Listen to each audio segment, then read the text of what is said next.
وأحسن منك لم تر قط عيني وأجمل منك لم تلد النساء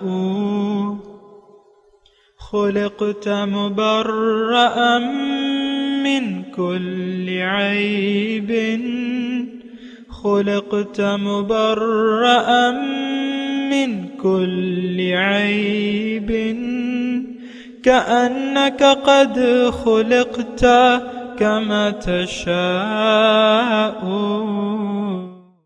كتاب أنزلناه إليك مبارك ليدبروا آياته وليتذكر أولو الألباب۔ یہ کتاب برکت والی ہے جسے ہم نے آپ کی طرف نازل فرمایا ہے تاکہ دانش مند لوگ اس کی آیتوں میں غور و فکر کریں اور نصیحت حاصل کریں۔ اللہم صلی علی سیدنا محمد وعلی آل سیدنا محمد بعدد کل ذرۃ مئۃ الف الف مرۃ۔ سامعین و ناظرین کرام، السلام علیکم ورحمۃ اللہ وبرکاتہ۔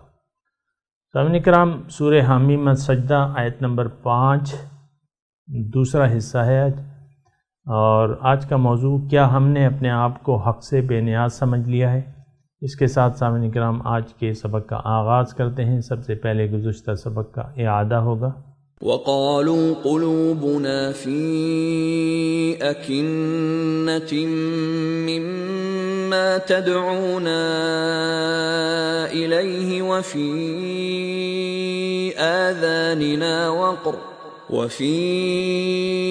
آذَانِنَا وَقْرٌ وَمِن بَيْنِنَا وَبَيْنِكَ حِجَابٌ فَاعْمَلْ إِنَّنَا عَامِلُونَ۔ اور کہتے ہیں کہ ہمارے دل اس چیز سے خلافوں میں ہیں جس کی طرف آپ ہمیں بلاتے ہیں، اور ہمارے کانوں میں بہرے پن کا بوجھ ہے، اور ہمارے اور آپ کے درمیان پردہ ہے، سو آپ اپنا عمل کرتے رہیے، ہم اپنا عمل کرنے والے ہیں۔ سامعین اکرام، سورہ حامیم السجدہ اور آیت نمبر 5۔ وقالوا قلوبنا فی اکنۃ، یہ کہتے ہیں کہ ہمارے دل جو ہیں وہ غلافوں میں ہیں، مما تدعوننا الیہ، جس کی طرف تم ہمیں پکارتے ہو، جس مقصد کی طرف تم ہمیں دعوت دیتے ہو، وفی آذاننا وقر، اور ہمارے کانوں میں گرانی ہے، ومن بیننا وبینک حجاب، اور ہمارے اور تمہارے درمیان آڑ ہے، فعمل اننا عاملون، تم عمل کرو، ہم اپنی جگہ عمل کرنے والے ہیں۔ سامعین کرام، ہمارا حال بیان ہو رہا ہے، دنیا داروں کا حال بیان ہو رہا ہے، ان لوگوں کا حال ہے جو ظاہر کے رنگ میں رنگے ہوئے ہیں، اور ظاہر ہی ان کی منزل ہے، اور ظاہر ہی کی طرف ان کا رخ ہے، دنیا ان کا قبلہ اور کعبہ ہے، اللہ تعالیٰ سے انہوں نے رخ پھیرا ہوا ہے۔ جب اہل حق ان کو دعوت دیتے ہیں تو ان کا عملاً جواب یہ ہوتا ہے، کیا عملاً جواب؟ ہمارے یہاں یہ نہیں، قولاً تو ایسا نہیں ہوتا، کیونکہ ہم نے بظاہر کلمہ پڑھا ہوا ہے، اور ایسی باتیں جو ہیں اپنے زبان سے ہم نہیں کہتے، لیکن اپنے اعمال سے ضرور کہتے ہیں۔ یہ آیت نمبر 5 سورہ حامیم سجدہ کی ہمارا ایک قومی رد عمل ہے اس دعوت کے جواب میں جو حضور صلی اللہ علیہ وسلم نے ہمارے سامنے پیش کی ہے، لہٰذا ذرا محتاط ہو جانا چاہیے۔ لیکن اس کو ضرور آپ سنیں اور دیکھیں اس میں کیا باتیں کہی جا رہی ہیں۔ وہ لوگ جن کا رخ قبلہ اور کعبہ دنیا ہے اور رخ ان کا دنیا کی طرف ہے، تو وہ ان کا جواب یہ ہے، وہ لوگ جو ہیں اپنے آپ کو کچھ سمجھتے ہیں، اپنے عقیدے کو جو یقین ان کا دنیا کے متعلق ہے، اور ایسے بہت سے لوگ ہیں سامعین کرام جن کا نری دنیا پر یقین ہے، نری دنیا پر، اور آخرت کے بارے میں وہ کچھ بھی نہیں جانتے۔ نہ ان کی کوئی دلچسپی ہے۔ تو ان کا یہ عملی قول ہے، وَقَالُوا قُلُوبُنَا فِي أَكِنَّةٍ مِّمَّا تَدْعُونَنَا إِلَيْهِ، کہ کہتے ہیں کہ اے داعی الی الحق سے عملاً کہتے ہیں کہ ہمارا تم سے کوئی لینا دینا نہیں ہے، ہمارا جو یقین ہے دنیا پر اور غیر اللہ پہ وہ بالکل محفوظ، اس پر ہمارا پورا کامل یقین ہے۔ جس طرف تم ہمیں بلاتے ہو اس سے ہمارے دل محفوظ ہیں، پردوں میں ہیں، یعنی تمہاری جو دعوت الی الحق ہے یا باطن کی طرف جو ہمیں تم رجوع کرنے کا کہہ رہے ہو، ہم وہ بات نہیں ماننے والے۔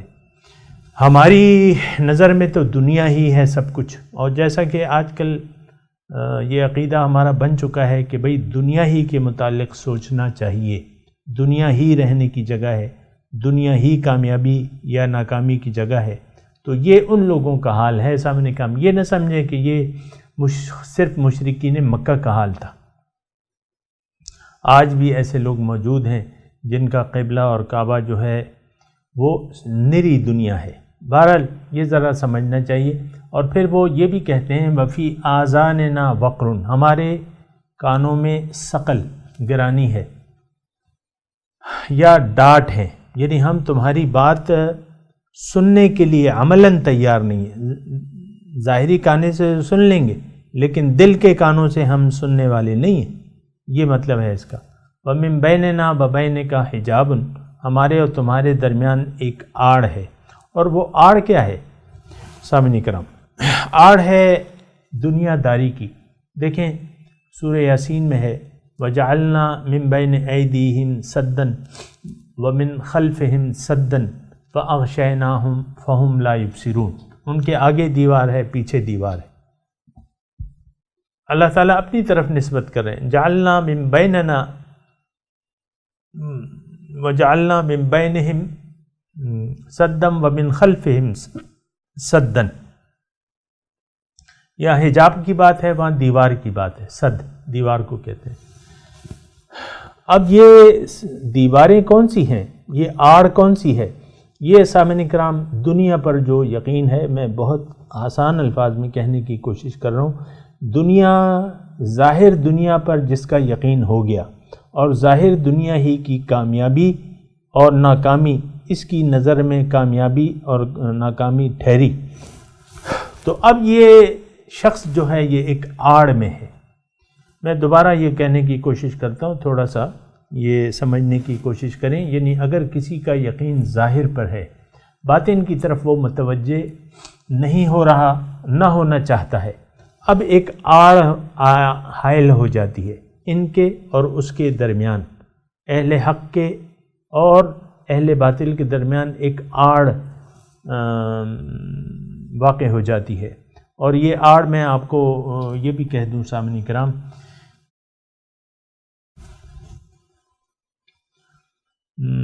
یہ جو قرآن میں واقع ہے نا کہ جب منافق لوگ مومنوں سے کہیں گے انظرونا نقتبس من نورکم قیل ارجعوا وراءکم فالتمسوا نورا فضرب بینہم لہ باب، ان کے درمیان ایک دروازہ حائل ہو جاتا ہے، ایک آڑ حائل ہو جاتی ہے، باطنہ فیہ الرحمۃ ومن قبلہ العذاب۔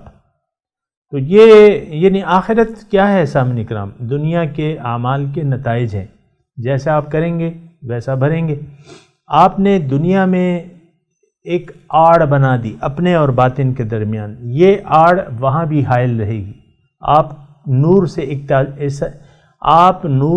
اکتساب فیض یہاں بھی نہیں حاصل کرنا چاہتے، اہل اللہ کی مجلس میں بیٹھنا نہیں چاہتے، ان کی باتیں دل کے کانوں سے سننا نہیں چاہتے، اور آپ اپنے نظریے پر زور دیتے ہیں کہ میں ٹھیک ہوں، میرا نظریہ ٹھیک ہے۔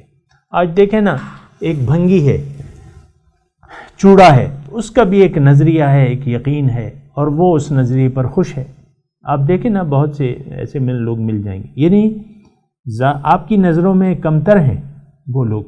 یہ بھنگی اور چوڑا اس لیے میں نے کہا کہ وہ لوگ جو آپ کی نظریے میں وہ ہیں، حالانکہ انسان تو معزز ہے لیکن آپ کی نظریوں میں وہ کمتر ہیں، ان کا بھی ایک نظریہ ہے۔ دنیا پر اور دنیا کے بارے میں، بہرحال جو بھی ہے وہ اس کی میں بحث نہیں کرتا۔ تو وَمِن بَيْنِنَا وَبَيْنِكَ حِجَاب، ہمارے اور تمہارے درمیان ایک آڑ ہے۔ تو یہ آڑ سامعین کرام ہوتی ہے، یہاں بھی آڑ ہے۔ اور میں ایک بات اور کہنے جا رہا ہوں، وہ بھی آپ سن لیں۔ دیکھیں ہم لوگ انسان یا اس کے اور حق کے مابین یا تو ایک آڑ ہوگی یا آڑ نہیں ہوگی۔ ہونا تو یہ چاہیے کہ ہمارے اور حق کے درمیان کوئی آڑ نہ ہو، کوئی رکاوٹ نہ ہو، ہم حق پرست ہوں، حق گو ہوں، ہونا یہ چاہیے۔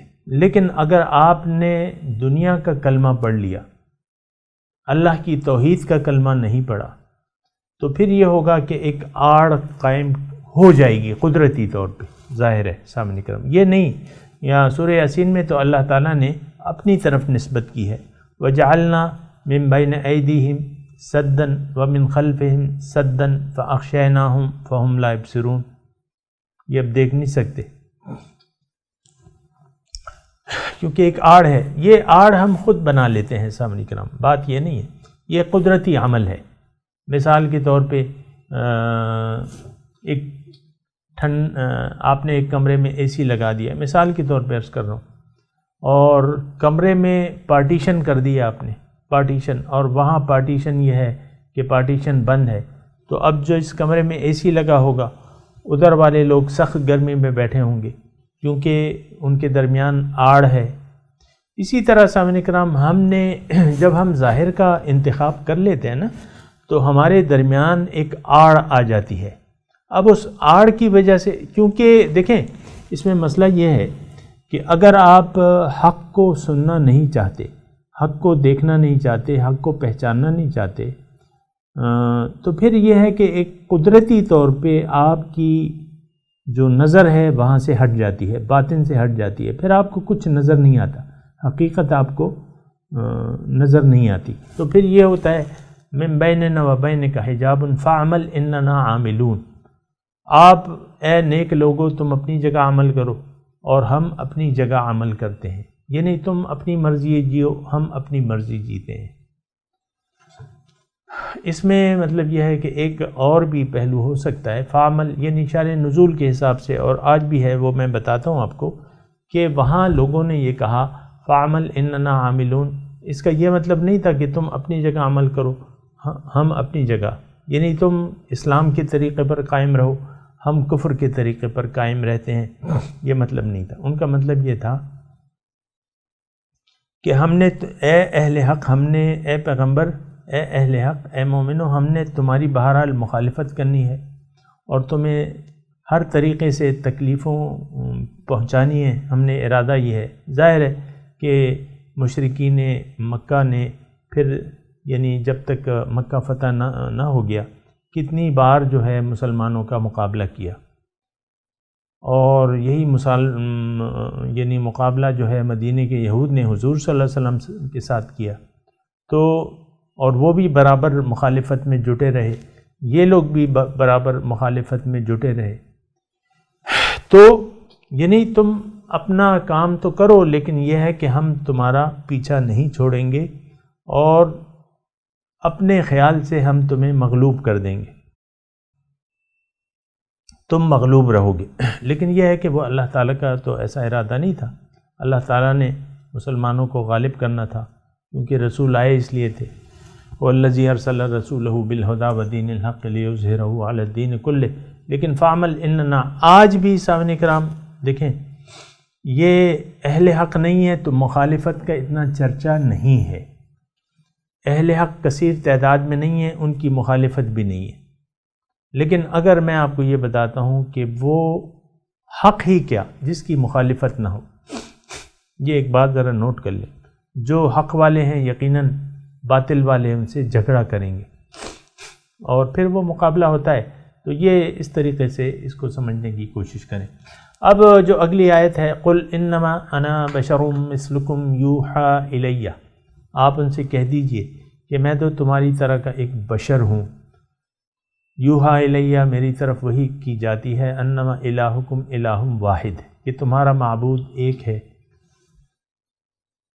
فاستقیموا الیہ واستغفروہ، تو کھڑے ہو جاؤ اس کی طرف اور اس سے معافی مانگو، وویل للمشرکین، اور ہلاکت ہے مشرکین کے لیے۔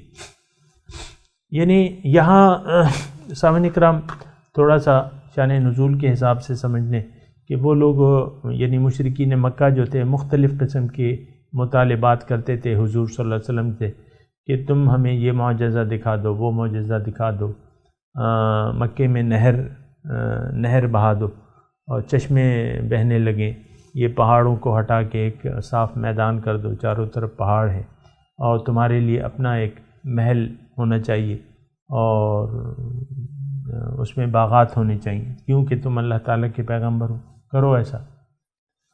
مختلف قسم کے ان کی ڈیمانڈز تھیں، وہ قرآن میں ہے تذکرہ اس کا۔ جواب میں کیا کہا جا رہا ہے؟ یہ تقریباً وہی 5 نبی کا وہی وقت تھا جب مخالفین کی مخالفت جو تھی اپنے عروج پہ تھی، تکلیفیں دے رہے تھے اور مختلف مطالبات کر رہے تھے، الزامات لگا رہے تھے، تو ان کے جواب میں حضور صلی اللہ علیہ وسلم سے یہ کہلوایا گیا کہ بھئی تم آپ ان سے کہہ دیجئے انما انا بشر مثلکم، کہ تم جو مطالبات مجھ سے کر رہے ہو وہ میرے اختیار میں تو نہیں ہے، میں کہیں یعنی میں تو ایک بشر ہوں، تمہاری طرح کا ایک بشر ہوں، میرے اپنے ہاتھ میں یعنی اختیارات تو نہیں ہیں بجوز اس کے جو اللہ تعالیٰ نے مجھے دی ہیں، اور اللہ تعالیٰ نے جو دعوت حق پہنچائی ہے وہ تو بصیرت کی بنیاد پہ ہے۔ یعنی تم جو مجھ سے مطالبات کر رہے ہو اس کا تو کوئی جواز ہی نہیں ہے، میں تو تمہیں دلائل سے حق کی طرف بلا رہا ہوں، اور جو تم مطالبات کر رہے ہو وہ تو کسی بشر کے اختیار میں تو نہیں ہے، بشر تو بشر ہوتا ہے، کرنے والی اللہ تعالیٰ کی ذات ہے، اور اللہ تعالیٰ نے یہ قانون بنایا نہیں ہے کہ ہم یعنی معجزات کے ذریعے لوگوں کو قائل کریں گے، نہیں، ایسی بات تو نہیں ہے، دلائل ہے، دلیل ہے، بصیرت ہے۔ اور اس کا خلاصہ یہ ہے کہ انما الہکم الہ واحد، کہ تمہارا معبود، مقصود، محبوب و مطلوب ایک ہے، اللہ۔ الہ کے یہاں لفظ ہیں، الہ کا معنی معبود کے ہیں۔ معبود سامعین کرام یہ تھوڑا سا ہماری کچھ کم فہمیاں ہو جاتی ہیں، ہمارا معاشرہ ایسا ہے کہ وہ سوچ و تدبر نہیں ہے ہمارے اس میں، تو الہ کے ہم معنی لے لیتے ہیں یعنی ہے معبود۔ الہ کے معنی سامعین کرام ہیں تو معبود کے، نہیں ہے کوئی معبود سوائے اللہ کے۔ اب معبود الہ جو ہے یہ کیا چیز ہے؟ یہ تھوڑا سا یعنی میں نے کہا بھی ہے لیکن ابھی یہاں آئے تو میں دوبارہ کہوں گا۔ دیکھیں، اللہ کی صفت الوہیت تسلیم کر لینا انسان کی کامیابی کی گارنٹی ہے۔ اللہ کو الہ واحد تسلیم کر لینا۔ الہ کا مطلب کیا؟ میں مختصر آپ کو بتاتا ہوں۔ الہ کا مطلب جس کی عبادت کی جائے، بندگی کی جائے، جس کا کہنا مانا جائے۔ عبادت کہتے ہیں اطاعت کو، اور عبادت کا مطلب وہ اطاعت جو بلا چون و چرا کی جائے کسی بھی ہستی کی، اور یہ مرتبہ صرف اللہ کا ہے کہ صرف اس کا کہنا مانا جائے اور اس کے سامنے سر جھکایا جائے۔ جس ہستی کے سامنے آپ سر جھکا لیتے ہیں وہی آپ کا معبود بن جاتا ہے، آپ اس کو ہی یعنی اسی کا پھر کہنا مانیں گے۔ ایک اور بات ہے سامعین کرام، وہ یہ ہے کہ جس ہستی کو یعنی جو آپ کا مقصود بن جائے گا یعنی جو آپ کی زندگی کا مقصد بن جائے گا، پھر وہی آپ کی ترجیح بن جائے گا، اور پھر اسی کا آپ کہنا مانیں گے، یعنی اسی کے لیے آپ کام کریں گے۔ اگر سامعین کرام اللہ تعالیٰ آپ کا یعنی اللہ اگر آپ کی منزل ہے تو پھر اللہ ہی کے سامنے آپ کا سر جھکنا چاہیے، اللہ ہی کے سامنے سر جھکنا چاہیے، اگر یعنی اللہ کی بندگی کرنی چاہیے۔ لیکن سامعین کرام میں یہاں ٹھہر کے ایک اور انداز سے آپ کو یہ بات بتاتا ہوں۔ دیکھیں، اللہ تعالیٰ نے ہمیں پیدا کیا ہے اپنے لیے، اللہ سے ملاقات، اللہ کا دیدار، اللہ کا قرب، اس کی معرفت، اس کی رضا، یہ ہماری منزل ہے، ہماری پیدائش کا مقصد ہے۔ اللہ تعالی ہمیں بلند درجات سے نوازنا چاہتا ہے اور چاہتا ہے کہ ہم اس کے دربار تک رسائی حاصل کر لیں، کیونکہ ان المتقین فی جنات ونہر فی مقعد صدق عند ملیک مقتدر، جو متقین ہوں گے وہ مقتدر بادشاہ کے دربار میں ہوں گے، عند ملیک مقتدر، جنت میں تو ہوں گے لیکن ہوں گے کہاں؟ عند ملیک مقتدر۔ اللہ ہماری منزل ہے، اللہ ہمارا مقصود ہے، یعنی اس تک پہنچنا، پھر اس کا جو دیدار کا شرف ہمیں وہ اپنے فضل سے ہمیں عنایت کرے گا، اپنی ملاقات، دیدار، اس کا قرب، یہ ہمیں سب جنت میں انشاءاللہ میسر ہوگا۔ اب اللہ تعالیٰ ہماری منزل ہے، اس لیے ہمیں اللہ تعالیٰ نے پیدا کیا ہے کہ ہم سب اللہ کے راستے کے راہی بن کر اس تک پہنچ جائے۔ وَأَنَّ هَذَا صِرَاطِي مُسْتَقِيمًا فَاتَّبِعُوهُ وَلَا تَتَّبِعُوا السُّبُلَ، یہ میرا راستہ ہے، اس پر چلو گے تو مجھ تک پہنچ جاؤ گے، دیگر راستوں پہ چلو گے تو مجھ تک نہیں پہنچو گے۔ وہ سورہ نحل میں ہے نا، وَعَلَى اللَّهِ قَصْدُ السَّبِيلِ وَمِنْهَا جَائِرٌ، اللہ تک سیدھا راستہ تو اللہ تک جا پہنچتا ہے، اور باقی راستے ٹیڑھے ہیں وہ نہیں پہنچتے۔ اللہ اگر آپ کی منزل ہے، تھوڑی سی وقت کم ہے سامعین کرام، اختصار سے میں آپ کو یہ بات بتا رہا ہوں، اگر اللہ کو آپ چاہتے ہیں، اللہ آپ کی منزل ہے، اور اپنی معراج حاصل کرنا چاہتے ہیں تو اس کا طریقہ اللہ تعالیٰ نے نہایت آسان بیان کر دیا ہے۔ اللہ تعالیٰ نے ہمیں دنیا میں بھجوایا، ہماری روح کو جسم عنایت، ابھی ہم اس جسم میں رہ رہے ہیں، ایک اللہ تعالیٰ نے ہمیں اختیار بھی دے دیا ہے زندگی گزارنے کا، اپنی مرضی سے زندگی گزارنے کا اختیار، عقل بھی دی ہے، اختیار بھی دیا ہے، ارادہ بھی دیا ہے۔ اللہ ہماری منزل ہے، لیکن یہ نہیں مقصود وہ ہے، لیکن اللہ تعالیٰ نے یہ اختیار بھی دیا ہے کہ تم اگر اللہ کو منزل نہ بناؤ تو تم کر سکتے ہو ایسا۔ وَقُلِ الْحَقُّ مِن رَبِّكُمْ فَمَنْ شَاءَ فَلْيُؤْمِنْ وَمَنْ شَاءَ فَلْيَكْفُرْ، جی چاہے تو ایمان لے اور ورنہ انکار کر دو، پھر باقی بعد میں حساب کتاب تو بعد میں ہوگا۔ اللہ اگر آپ کی منزل ہے اور آپ چاہتے ہیں یا چاہتی ہیں تو پھر اس کا آسان طریقہ میں آپ کو بتاؤں کہ آپ کو سرنڈر کرنا ہوگا، آپ کو اللہ کے حکم کے سامنے سر جھکانا ہوگا، آپ کو اپنی زندگی اپنی مرضی سے نہیں گزارنی ہوگی بلکہ شریعت اسلام، دین اسلام کے مطابق گزارنی ہوگی، حضور اللہ کی احکامات اور حضور صلی اللہ علیہ وسلم کے طریقے کے مطابق زندگی گزارنی ہوگی۔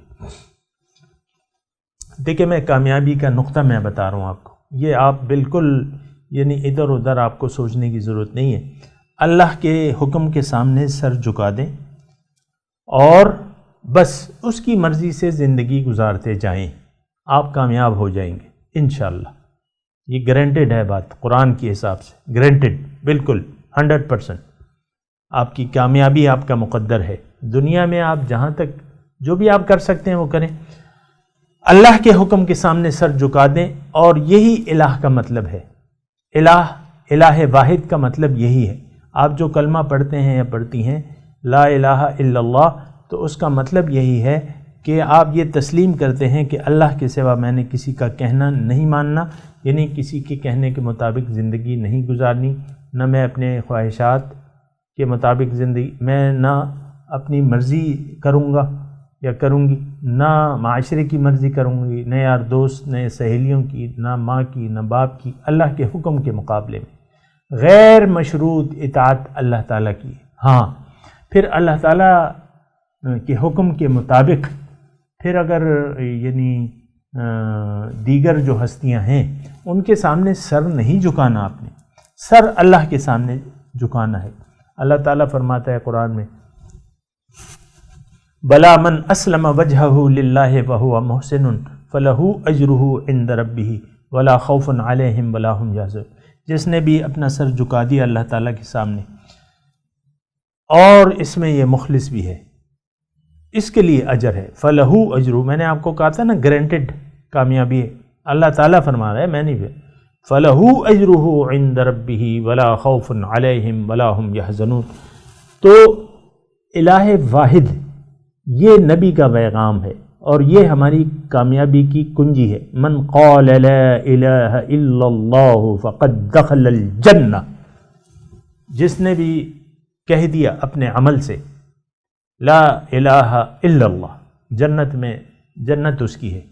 تو بہرحال یہ تھوڑا سا مضمون ہے سامعین کرام۔ قل انما انا بشر مثلکم، لوگوں میں تو تمہاری طرح کا انسان ہوں، یعنی یہ کرشمے دکھانا یہ اللہ کی عادت نہیں ہے کہ انسان کے ذریعے کرشمے وہ دکھاتا پھرے، نہیں، یعنی حق کو ثابت کرنے کے لیے کرشمے نو، یہ طریقہ نہیں ہے اللہ تعالیٰ کا۔ بہرحال تو اب میرا پیغام کیا ہے؟ میں تو بشر ہوں اور میرے پیغام کا خلاصہ کیا ہے؟ انما الہکم الہ واحد، کہ تمہارا معبود، مقصود، محبوب، مطلوب ایک ہے، اللہ۔ اب فاستقیموا الیہ، اب اس کے کھڑے ہو جاؤ، فاستقیموا کھڑے ہو جاؤ، واستغفروہ کھڑے ہو جاؤ، یہ کام ہے تمہارا، اللہ تمہاری منزل ہے، کھڑے ہو جاؤ، اللہ کی طرف راستہ اپنا لو۔ ان ھذہ تذکرۃ فمن شاء اتخذ الی ربہ سبیلا، یہ آیت قرآن میں متعدد بار آئی ہے، ایک جگہ نہیں۔ ان ھذہ تذکرہ، یہ تو ایک نصیحت ہے، اب جس کا جی چاہے رب کا راستہ اپنا لے۔ اب آپ نے ایک راستے پر چلنا ہے جس کی منزل اللہ ہے۔ تھوڑی توجہ سامنے کرام، اب کیا ہوگا؟ کھڑے، یعنی کمر ہمت باندھ لینی ہوگی۔ اب فاستقیموا الیہ، رخ اللہ تعالیٰ کی طرف کر لو، کھڑے ہو جاؤ، کمر ہمت کس لو، نفس کی مخالفت کرو، نفسانی خواہشات کو چھوڑ دو جو اللہ کے مقابلے میں ہیں۔ ہاں، یعنی جو اللہ تعالیٰ کی خواہشات اگر نفس پیش کرتا ہے تو ٹھیک ہے، نماز اگر نفس راضی ہے تو نماز پڑھو، اگر نہیں راضی تو تب اللہ کی مانو۔ تو نفس کی اطاعت نہیں ہے صاحب اکرام، یہ ایک بات، یعنی مخالفت نفس میں اللہ تعالیٰ نے اپنی رضا رکھ دی ہے۔ نفس کیونکہ ان النفس لامارۃ بالسوء ہے نا، کہ نفس برائی کی طرف آمادہ کرتا ہے، تو ہمیشہ جو ہے اللہ کی رضا مخالفت نفس میں ہے۔ حضور صلی اللہ علیہ وسلم آ رہے تھے غزوہ تبوک سے، فرمایا رجعنا من جہاد الاصغر الی جہاد الاکبر، ہم چھوٹے جہاد سے بڑے جہاد کی طرف آ رہے ہیں مدینے۔ تو بڑا جہاد کیا تھا؟ وہاں نفس تھا۔ ظاہر ہے کہ صحابہ کرام کے پاس نفس نہیں تھا، لیکن انہوں نے خواہشات کی قربانی دے دی، اللہ کی رضا کو اپنا لیا، اور جب رضا کو اپنا لیا اللہ تعالیٰ کی تو ان پہ ٹھپا لگ گیا۔ رضی اللہ تعالی عنہم ورضوا عنہ، رضی اللہ تعالی، بکر رضی اللہ تعالی عنہ، عمر رضی اللہ تعالی عنہ، عثمان رضی اللہ تعالی عنہ، علی رضی اللہ تعالی عنہ، اس طرح تمام صحابہ رضی اللہ تعالی عنہ، انہوں نے اللہ کی رضا کو لے لیا، اپنی مرضی کو چھوڑ دیا۔ تو اس میں سامنے کرام وقت تقریباً اختتام پذیر ہے، تھوڑا سا انشاءاللہ بات کریں گے کیونکہ یہ آیت ابھی رہتی ہے۔ ابھی میں تلاوت کرتا ہوں، میرے ساتھ دہرائیے۔ اعوذ باللہ من الشیطان الرجیم، بسم اللہ الرحمن الرحیم۔